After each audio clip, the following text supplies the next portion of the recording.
Hello aspirants, welcome to free job guide Telugu YouTube channel. ఇవాళ వీడియోలో మనకి యూపీఎస్సీ నుంచి ఎంప్లాయీస్ ప్రావిడెంట్ ఫండ్ ఆర్గనైజేషన్ నుంచి నోటిఫికేషన్ అనేది రావడం జరిగిందనమాట. సో ఇది మనకి ఇది యూనియన్ పబ్లిక్ సర్వీస్ కమిషన్ అనేది ఈ ఉద్యోగాలకు సంబంధించి రిక్రూట్మెంట్ అనేది భర్తీ చేస్తుందన్నమాట. సో ఇవాళ వీడియోలో భాగంగా ఆ యూపీఎస్సీ నుంచి వచ్చినటువంటి ఈపీఎఫ్ఓ నోటిఫికేషన్కి సంబంధించిన పూర్తి వివరాలు అనేది మనం ఇవాళ వీడియోలో తెలుసుకోబోతున్నాం. సో ఇవాళ వీడియో స్టార్ట్ చేసే కంటే ముందే నేను మీ అందరికీ కూడా ఒక గుడ్ న్యూస్ అయితే తీసుకొని వచ్చానమాట. సో అదేంటంటే ఎగ్జామ్ ఓటీటీ. సో ఒకే ఒక్క కోచింగ్ తోటి 99కి పైగా గవర్నమెంట్ ఉద్యోగాలని సాధించేటువంటి ఒక గొప్ప అవకాశం అనమాట. సో ఇదేదో ఐడియా ఏదో బాగుంది కదా. సో ఈ కోచింగ్ అనేది ఎవరో కాదు మనకి ఇస్తుంది, మనందరికీ తెలిసినటువంటి ప్రతిష్టాత్మకమైనటువంటి ఇన్స్టిట్యూటే సివిక్ సెంటర్ ఐఏఎస్. సో ఎంతోమంది అభ్యర్థుల్ని విద్యార్థుల్ని గ్రూప్ 1 గ్రూప్ 2 ర్యాంకర్స్గా తీర్చిదిద్దినటువంటి సంస్థ నుంచి వెలువడిందే ఈ యొక్క ఎగ్జామ్ ఓటీటీ. సో వీళ్ళు స్థాపించినటువంటి ఈ యొక్క ఎగ్జామ్ ఓటీటీలో ఈ యొక్క కోచింగ్ అనేది ఇవ్వడం జరుగుతుంది. సో ఒకే ఒక కోచింగ్ తోటి 99కి పైగా మనం గవర్నమెంట్ ఉద్యోగాలు అనేటువంటివి సాధించవచ్చు అనమాట.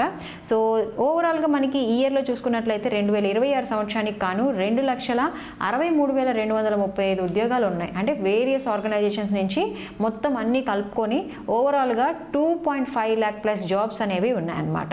సో ఇందులో మనకి డైలీ అండ్ వీక్లీ టెస్ట్లు ఉంటాయి. వీళ్ళు ప్రవేశపెట్టేటటువంటి కోచింగ్లో డైలీ అండ్ వీక్లీ టెస్ట్లు ఉంటాయి. దీంతోపాటు plus 600 hours of total classes అనేవి ఉంటాయి. ఎక్కడా లేని విధంగా మార్కెట్లో 2 years ఆఫ్ కోర్స్ వ్యాలిడిటీ అనేది ఇవ్వటం జరుగుతుంది. 5 months ఆఫ్ కోర్స్ డ్యూరేషన్, అంటే 5 monthsలో సిలబస్ మొత్తం కంప్లీట్ చేస్తారు. అంతేకాకుండా మాస్టర్ సెట్ క్వాలిఫైడ్ అయినటువంటి ఫ్యాకల్టీని మాత్రమే కన్సిడర్ చేసి వాళ్ళ చేతనే విద్యా బోధన అనేది చేయించడం జరుగుతుంది.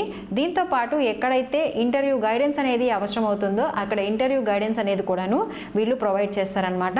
ఎస్పెషల్లీ సోఫిస్టికేటెడ్ క్లాస్ రూమ్స్లో క్లాసెస్ అనేవి జరుగుతూ ఉంటాయి. అన్నిటికంటే ఇంపార్టెంట్ ఏంటంటే English and Telugu, both Telugu English and మీడియంస్లో ఈ యొక్క కోర్సెస్ అనేవి అవైలబుల్గా ఉన్నాయి. బోత్ ఆన్లైన్ అండ్ ఆఫ్లైన్లో కూడాను ఈ యొక్క కోర్సెస్ అనేవి అవైలబుల్గా ఉన్నాయన్నమాట. సో ఇక్కడ మరి ఇంకా ఆలస్యం చేయకుండా ఇక్కడ కనిపిస్తున్నటువంటి క్యూఆర్ కోడ్ని స్కాన్ చేసి మీరు వెంటనే రిజిస్టర్ అవ్వండి. సో బ్యాచ్ వచ్చేసరికి 31st ఆగస్ట్ నుంచి స్టార్ట్ అవబోతా ఉంది. మిగతా వివరాలకు ఇక్కడ కనిపిస్తున్నటువంటి ఈ యొక్క కాంటాక్ట్ నెంబర్కి మీరు కాంటాక్ట్ అవ్వచ్చు. So now let's get in to the video. So ఇవాళ వీడియోలో మీకు ఆల్రెడీ చెప్పేశాను, ఇది మనకి అసిస్టెంట్ ప్రావిడెంట్ ఫండ్ కమిషనర్ పొజిషన్స్కి సంబంధించి ఈ యొక్క నోటిఫికేషన్ అనేది రిలీజ్ కావడం జరిగింది. తర్వాత ఎన్ని నెంబర్ ఆఫ్ వేకెన్సీస్ ఉన్నాయి, important date, salary, eligibility, scheme of the examination, selection process అనేది ఏ విధంగా ఉంటుంది, ఇలాంటి అంశాలన్నీ కూడాను మనం ఇవాళ వీడియోలో తెలుసుకుందాము.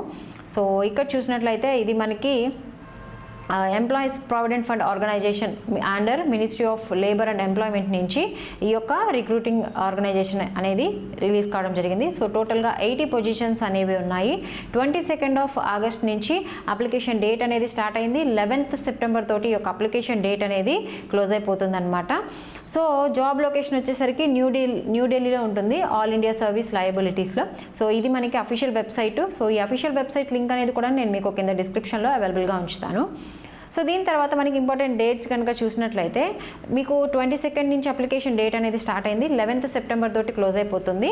సో రిక్రూట్మెంట్ టెస్ట్ డేట్ వచ్చేసరికి 20th డిసెంబర్న ఈ యొక్క రిక్రూట్మెంట్ మనకి డేట్ అనేది ఇక్కడ క్లియర్గా మెన్షన్ చేశారు. సో ఎవరైతే రిక్రూట్మెంట్ టెస్ట్ క్వాలిఫై అవుతారో వాళ్ళకి ఇంటర్వ్యూ అనేది కండక్ట్ చేస్తారనమాట. సో ఆ ఇంటర్వ్యూ డేట్ అనేది తర్వాత మెన్షన్ చేస్తాము అని చెప్పేసి మనకి ఇక్కడ ఇవ్వటం జరిగింది.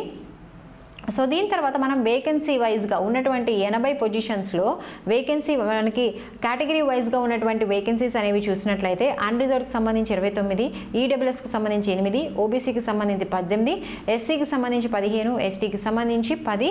సో టోటల్గా 80 పొజిషన్స్ ఉన్నాయి. పీడబ్ల్యూడీ క్యాండిడేట్స్కి సంబంధించి 3 పొజిషన్స్ అనేవి ఉన్నాయన్నమాట. సో ఈ విధంగా మనకి కేటగిరీ వైజెస్గా వేకెన్సీస్ అనేవి ఉన్నాయి. సో దీని తర్వాత eligibility criteria. So eligibility criteria విషయానికి వస్తే a degree from a recognised university or equivalent, ఇది మనకి ఎసెన్షియల్ క్వాలిఫికేషన్. డిజైరబుల్ క్వాలిఫికేషన్ వచ్చేసరికి diploma in company law, labour law, public అడ్మినిస్ట్రేషన్లో ఎవరైతే మీ యొక్క డిగ్రీ అనేది కంప్లీట్ అయిపోతుందో వాళ్ళకి ప్రయారిటీ అనేది ఇస్తాము అని చెప్పేసి మనకి ఇక్కడ మెన్షన్ చేయడం జరిగింది. సో దీని తర్వాత మనకి ఏజ్ విషయానికి వస్తే upper age limit unreserved EWS క్యాండిడేట్స్కి అప్ టు 35 years వరకు ఉంది. ఓబీసీకి 38 years, ఎస్సీ ఎస్టీ అభ్యర్థులకు 40 years, పీడబ్ల్యూడీ క్యాండిడేట్స్కి ఏజ్ రిలాక్సేషన్ వచ్చేసరికి అప్ టు 10 years అనేది ఉంటుందన్నమాట. So subject to A maximum age limit up to 56 years వరకు ఒక ఏజ్ లిమిట్ అనేది ఇవ్వటం జరిగింది. సో దీని తర్వాత అప్లికేషన్ ఫీ విషయానికి వస్తే ఎవరైతే general EWS OBC male candidates ఉంటారో వాళ్ళకి 25 రూపీస్ అనేది అప్లికేషన్ ఫీగా ఉంది. సో ఎవరైతే female SC ST PWD any community ఎవరైనా కానివ్వండి వాళ్ళకి ఎటువంటి అప్లికేషన్ ఫీ అనేది లేదు, వాళ్ళకి ఫీ ఎగ్జామ్షన్ అనేది ఇవ్వటం జరిగింది. Please note this point. అదేవిధంగా now coming to the APFC salary కనుక చూసినట్లయితే వీళ్ళకి లెవెల్ 10 ప్రకారం బేసిక్ పే వచ్చేసరికి 56,100 రూపాయలు అనేది ఇవ్వటం జరుగుతుంది. దీంతో పాటు ప్లస్ అలవెన్సెస్ అనేవి కూడా వీళ్ళకి ఇస్తారనమాట. సో ఇటువంటి మంచి అవకాశాన్ని ఎవరు మిస్ చేసుకోకండి. So pay matrix as per 7th central pay commission ప్రకారం వీళ్ళకి ఈ యొక్క శాలరీ అనేది ఇవ్వటం జరుగుతుంది. సో దీని తర్వాత రిక్రూట్మెంట్ టెస్ట్, మనకి ఇక్కడ సెలెక్షన్ ప్రాసెస్ అనేది చూద్దాము. సో సెలెక్షన్ ప్రాసెస్ వచ్చేసరికి మనకి ఇక్కడ 2 స్టేజెస్లో జరుగుతుంది. ఫస్ట్ స్టేజ్ వచ్చేసరికి రిక్రూట్మెంట్ టెస్ట్, సెకండ్ స్టేజ్ వచ్చేసరికి ఇంటర్వ్యూ అనమాట. సో ఇక్కడ రిక్రూట్మెంట్ టెస్ట్లో భాగంగా objective type multiple choice questions ఉంటుంది. 2 hours ఆఫ్ టైం అనేది ఇస్తారు. So both English and Hindi లాంగ్వేజెస్లో పేపర్ అనేది ఉంటుంది. క్యారింగ్ 300 మార్క్స్ అనమాట.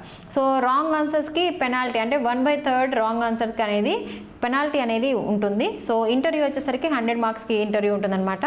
సో ఈ రెండింటిని 75:25 రేషియోలో స్కోరింగ్ని చూసి ఎవరైతే మెరిట్ వస్తారో అక్కడి నుంచి మనకి మెరిట్ లిస్ట్ అనేది తీయటం జరుగుతుందన్నమాట. సో దీంతో పాటు ఇంటర్వ్యూ క్వాలిఫైయింగ్ మార్క్స్ అనేది మనకి ఇక్కడ మెన్షన్ చేశారు. అవేంటి, జనరల్ ఈడబ్ల్యూఎస్ అభ్యర్థులకి 50%, 50 and above, ఓబీసీకి 45 and above, ఎస్సీ ఎస్టీ పీడబ్ల్యూడీకి 40 and above అనమాట. అవుట్ ఆఫ్ 100కి ఈ యొక్క మార్క్స్ అనేది మీరు తెచ్చుకోవాల్సి ఉంటుంది. సో ఇది మనకి యూపీఎస్సీ నుంచి వచ్చినటువంటి ఈపీఎఫ్ఓ నోటిఫికేషన్కి సంబంధించినటువంటి పూర్తి వివరాలు. ఇంకా మీకు ఈ నోటిఫికేషన్కి సంబంధించేటువంటి డౌట్స్ ఉన్నా కానీ let me know in the comment section. లేదంటే ఇక్కడ కనిపిస్తున్నటువంటి మెయిల్ ఐడికి మీరు మెయిల్ చేయవచ్చు, లేదంటే ఇక్కడ కనిపిస్తున్నటువంటి కాంటాక్ట్ నెంబర్ని మీరు సంప్రదించవచ్చు. సో ఇలాంటి అప్డేట్స్ అన్నీ కూడాను మనకి సోషల్ మీడియా ప్లాట్ఫామ్స్ అన్నీ ఉన్నాయి. ఈ సోషల్ మీడియా ప్లాట్ఫామ్స్లో మనకి వీడియో కంటే ముందుగానే త్రూ ఇన్ఫోగ్రాఫిక్స్ రూపంలో ఎప్పటికప్పుడు డైలీ అనేది అప్డేట్ చేయడం జరుగుతుంది. ఎవరైతే మన ఛానల్స్లో జాయిన్ అవ్వలేదో ఆ ఛానల్ లింక్స్ అన్నీ కూడాను డిస్క్రిప్షన్లో అవైలబుల్గా ఉన్నాయి, మీరు జాయిన్ అవ్వచ్చు. సో ఇది మనకి ఇవాల్టి వీడియో. ఇలాంటి మరిన్ని జాబ్ అప్డేట్స్ కోసం please follow our free job guide Telugu YouTube channel. Thank you.